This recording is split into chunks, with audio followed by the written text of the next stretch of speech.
RSS ജ്ഞാനസഭയിൽ പങ്കെടുത്ത vice ചാൻസലർക്കെതിരെ രൂക്ഷ വിമർശനവുമായി സർക്കാർ. അക്കാദമിക സമൂഹത്തിന് മുന്നിൽ വിസിമാർ തലകുനിച്ച് നിൽക്കേണ്ടി വരുമെന്ന് ഉന്നത വിദ്യാഭ്യാസ മന്ത്രി ആർ ബിന്ദു പറഞ്ഞു.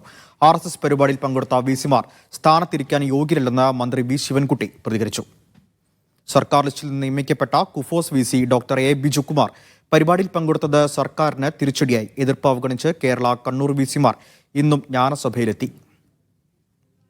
സർവകലാശാലകളിലെ വിസി നിയമനങ്ങളിൽ സർക്കാർ ഗവർണർ പോര് തുടരുന്നതിനിടെയാണ് വിസിമാർ കൂട്ടത്തോടെ RSS പരിപാടിയിൽ പങ്കെടുത്തത്.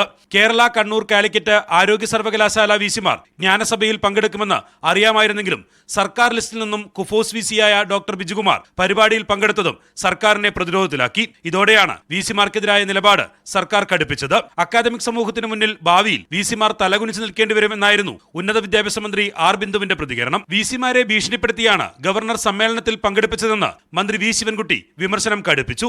കേരളത്തിലെ വൈസ് ചാൻസലർമാരെ ഗവർണർ എന്നുള്ള നിലയിൽ തന്റെ അധികാരം ഉപയോഗിച്ചുകൊണ്ട് നിർബന്ധപൂർവ്വം ഭീഷണിപ്പെടുത്തിയാണ് ഈ സമ്മേളനത്തിൽ പങ്കെടുപ്പിച്ചിരിക്കുന്നത്.